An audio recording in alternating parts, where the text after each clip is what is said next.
27 نومبر کو یہ ہوا کہ ایک چھوٹے سے بچے نے باقاعدہ وہاں پر ایک دیوار پر لکھا یسقط البشار، بشار کی حکومت اب گرنے والی ہے، بشار کی حکومت گرنے والی ہے۔ جب یہ ایک دیوار پر لکھا گیا تو فوج نے اسے اٹھا لیا، اس بچے کو یا 2-3 جو بچے تھے ان کو اٹھا لیا۔ جب اٹھا کر لے گئے تو ان کو الٹا لٹکایا، ان کے بال کھینچے، ان کے ناخن کھینچے۔ یہ 12-13 سال کے بچے تھے۔ جب یہ ان کے ماں باپ فوج کے پاس گئے کہ بھئی آپ نے ہمارے بچوں کو کیوں لے لیا ہے، بچے نے کیا غلطی کر دی، تو اس نے کہا کہ تمہارے بچے نے کیا لکھا ہے دیوار پر؟ اس نے کہا یسقط بشار لکھا ہے۔ اس نے کہا نہیں، بشار نہیں گرے گا، بلکہ تمہارا رب اور تمہارا خدا جسے تم کہتے ہو، تمہارا خدا اب گرنے والا ہے۔ یہ جملہ بولا، تمہارا خدا گرنے والا ہے۔ اب آپ ذرا سوچئے کہ ہم کیسے بھی صحیح، ہم بیکار، ہم کسی کام کے مسلمان نہیں ہیں، لیکن اگر بات اللہ اور اس کے رسول صلی اللہ علیہ وسلم پر آ جائے تو پھر ہمارا شرابی بھی شہید ہونے کے لیے پہلی صف میں کھڑا ہو جاتا ہے، پھر ہمارا گنہگار بھی اپنے آپ کو بخشوانے کے لیے پہلی صف میں کھڑا ہوتا ہے کہ بات اب اللہ اور اس کے رسول صلی اللہ علیہ وسلم پر آ گئی ہے۔ پھر بات یہی نہیں تھی، انہوں نے کہا کہ یہ بگڑی ہوئی اولادیں ہیں، تمہارے یہاں اب بگڑی ہوئی اولادیں پیدا ہو رہی ہیں، تم ایک کام کرو، تم اپنی عورتوں کو ہمارے حوالے کرو تاکہ ہم ان کے ذریعے سے صحیح اولادیں وجود میں لائیں۔ اب آپ سوچئے ایک آدمی کی غیرت کا امتحان در امتحان تھا، اس غیرت کی بات پر وہاں کی جو عوام تھی وہ مشتعل ہوئی، اور پھر اس کے بعد 27 نومبر کو یہ پورا کا پورا لشکر آگے چلا، اور 10 دن سے بھی کم عرصے کے اندر یہ پورا کا پورا علاقہ فتح کر لیا گیا۔ دنیا اسے جس بھی نظر سے دیکھے، دنیا اسے جس بھی نگاہ سے دیکھے، میں اس تفصیل میں نہیں جاؤں گا کہ وہاں کون کون لڑ رہا ہے، بڑی عجیب و غریب پولیٹکس اور سیاست ہے، اور بڑا عجیب منظرنامہ ہے، وہ تو کبھی انشاءاللہ بہت لمبا 2-3 گھنٹے کی بات ہو تب وہ پوری بات سمجھ میں آ سکتی ہے، لیکن میں صرف یہ بتانا چاہ رہا ہوں دنیا جس بھی نگاہ سے ملک شام کو دیکھے، اس لڑائی کو دیکھے، میڈیا کچھ بھی آپ کے سامنے رکھے، لیکن میرا ماننا یہ ہے کہ میدان سج چکا ہے۔ میرا ماننا یہ ہے کہ دلہا کے آنے کی تیاری، ایسا لگتا ہے واللہ اعلم بالصواب، اللہ ہی حقیقی صورتحال جانتا ہے، لیکن ایسا لگتا ہے کہ دلہے کے آنے کی تیاری ہونے لگی ہے۔ ایسا لگتا ہے کہ سارا کا سارا جو پس منظر تھا وہ کریٹ ہو رہا ہے، اور ہماری نگاہوں کے سامنے کریٹ ہو رہا ہے۔ ادھر اسرائیل ہے جس کا گریٹر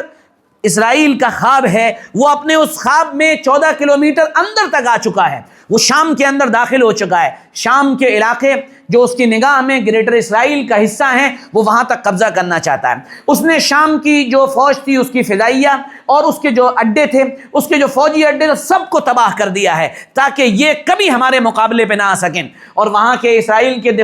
وزیر دفاع کا بیان آیا ہے، ہم ہر اس خطرے کو ختم کرنا چاہتے ہیں جو اسرائیل کے لیے خطرہ بن سکے۔ یہ ظاہری بیان ہے، مقصد ان کا وہاں پر قبضہ کرنا ہے۔ دوسری طاقتیں ایک بار پھر شام کو کئی حصوں میں بانٹنے کے لیے تیار ہیں، ایک کردستان بنانے کو تیار ہیں، کوئی دوسرے طریقے پر تقسیم کرنے کو تیار ہے، ایک حصہ اہل السنہ والجماعت کو دینے کے لیے تیار، وغیرہ وغیرہ۔ یہ ساری دنیا کی پلاننگ ہے، لیکن ایمان والا جو اپنی نگاہ سے دیکھتا ہے وہ یہ دیکھتا ہے کہ اس آخری زمانے کے بارے میں جناب رسول اللہ صلی اللہ علیہ وسلم نے کیا فرمایا تھا، شام کی سرزمین یہ وہ سرزمین ہے جس کے اندر دمشق ہے، اور دمشق کی جو جامع مسجد ہے، اس جامع مسجد کے اتری مینارے پر، یعنی جو اس کا مشرقی مینارہ ہے، اس پر سیدنا عیسیٰ علیہ السلام کا نزول ہوگا۔ ان سے پہلے حضرت مہدی کا ظہور ہوگا۔ ہم یہ نہیں کہہ سکتے کہ وہ ظہور کب ہوگا، وہ کیسے ہوگا، یہ اللہ ہی کے علم میں ہے، لیکن جو حالات چل رہے ہیں، جو پورا کا پورا سینیریو کریٹ ہو گیا ہے، محسوس یہ ہوتا ہے کہ وہ دن اب زیادہ دور نہیں ہے۔ ساری دنیا میں مسلمانوں کا قتل عام، ساری دنیا میں مسلمانوں کا تفرقہ، ساری دنیا میں مسلمانوں کی آپسی ٹوٹ پھوٹ، ساری دنیا میں مسلمانوں کا اور مسلمانوں کے خون کا عرضہ ہو جانا، ساری دنیا میں ہماری بے عزتی، ہماری ذلت، ہماری رسوائی، ہمارا پسماندہ ہونا، ہمارا پیچھے چلے جانا، یہ ایک بات بار بار بتا رہا ہے کہ اللہ رب العزت جہاں ہم سے ہماری بدعمالیوں کے سلسلے میں ناراض ہے، وہاں دوسرا پہلو خوب سمجھ لیجئے، یہ میں آپ سے بالکل منبر پر یقین کے ساتھ کہہ دینے کو تیار ہوں، ہم برے صحیح، ہم بیکار صحیح، ہم بدکار صحیح، ہم خار صحیح، لیکن ہم محمد الرسول اللہ صلی اللہ علیہ وسلم کے امتی ہیں۔ اللہ اپنے نبی کی امت کو بہت دن تک بے آسرا نہیں چھوڑے گا، اللہ اپنے نبی کی امت کو بہت دن تک اس رسوائی کے اندر نہیں چھوڑے گا۔ امتحان جن کا ہونا تھا وہ ہو رہا ہے، ہو چکا ہے، امتحان جن کا ہونا باقی ہے وہ ہوگا، کیونکہ بڑی کامیابیاں امتحانوں کے بعد ہی ملتی ہیں۔ جو کچھ پورا کا پورا پوری دنیا کے اندر اور ہمارے ملک کے اندر جو کچھ بھی ہو رہا ہے، پریشان ہونے کی ضرورت نہیں۔ جیسے ابھی ہم آ رہے تھے تو یہ ہمارے انس میاں کہہ رہے تھے تعصب بہت بڑھ گیا ہے،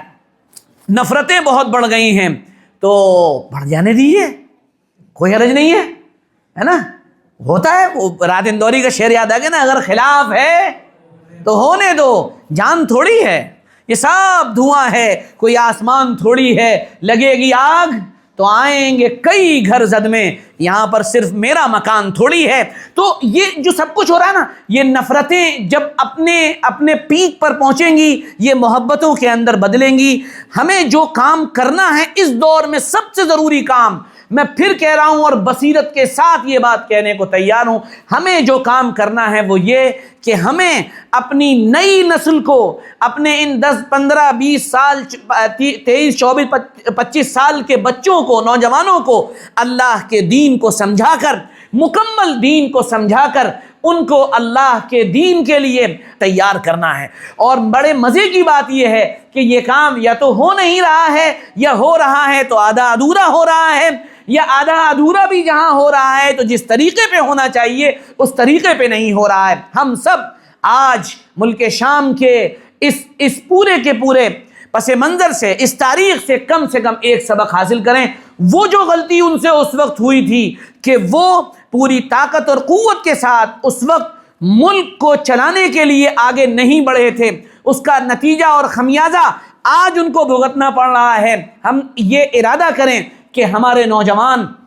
اعلیٰ درجے کی تعلیم حاصل کریں، وہ انجینئر بنیں، وہ ڈاکٹر بنیں، وہ بہترین اور اعلیٰ درجے کے سائنسداں بنیں، وہ اپنے فن پر مہارت حاصل کر کے مکمل مسلمان بن کر، اعلیٰ درجے کے مسلمان بن کر وہ ان شعبوں کے اندر داخل ہوں جو شعبے ملک کو چلانے والے ہیں، جن شعبوں کے ذریعے سے ایڈمنسٹریشن کنٹرول ہوتا ہے۔ آپ آئی اے ایس بنیں، آپ آئی پی ایس بنیں، لیکن آئی اے ایس اور آئی پی ایس بن کر اپنے ایمان کا سودا نہ کریں۔ آپ جہاں جائیں، جو بھی ہوں، آپ ہر کچھ ہونے سے پہلے آپ مسلمان ہیں، آپ مسلمان ہیں، آپ ایمان والے ہیں، آپ لا الہ الا اللہ محمد رسول اللہ پر یقین رکھنے والے ہیں۔ اللہ کے نبی صلی اللہ علیہ وسلم کی اس حدیث کو سنا کر میں بات پوری کرتا ہوں۔ آپ صلی اللہ علیہ وسلم نے قیامت کے حالات میں یہ بات فرمائی کہ جو آج کا قسطنطنیہ یعنی استنبول ہے، ترکی، آپ نے فرمایا ایک وقت آئے گا کہ اس پر غیروں کا قبضہ ہوگا، اور آپ نے فرمایا پھر یہ شہر وہ شہر ہوگا جو لا الہ الا اللہ کی ضربوں سے فتح ہو جائے گا، یعنی صرف اللہ کا نام لیا جائے گا اور یہ شہر فتح ہو جائے گا۔ ایسا بھی منظر ہے، بعض علماء کہتے ہیں کہ وہ دور آئے گا، اور بعض علماء کہتے ہیں کہ نہیں، وہ دور آ چکا ہے، اور باقاعدہ ترکی کے اندر جو تصوف کی محنت تھی، وہاں کے علماء و صوفیہ کی محنت تھی، اس کے ذریعے سے ترکی فتح ہو چکا ہے۔ واللہ عالم بالصواب۔ ہم آپ سب سے درخواست کرتے ہیں اور آپ سب کو مبارکباد دیتے ہیں کہ اللہ نے شام کو فتح کر دیا ہے۔ خوب اللہ کا شکر ادا کریں، کچھ جو بھی توفیق ہو صدقہ کر دیں، 2 رکعت 4 رکعت نماز پڑھ کے اللہ کا شکر ادا کریں کہ اللہ رب العزت نے اس دور میں ہم کو یہ خوشخبری نصیب فرمائی ہے۔ کسی پروپیگنڈے میں نہ آئیں، کل جو ہوگا وہ اللہ کے علم میں ہے، آج جو ہو رہا ہے اللہ کی مشیت سے ہو رہا ہے۔ ہمارا کام اپنے کام میں لگنا ہے اور پوری دنیا کے مسلمانوں کے لیے دعا کرنا ہے۔ اللہ ہم سب کو عمل کی توفیق عطا فرمائے۔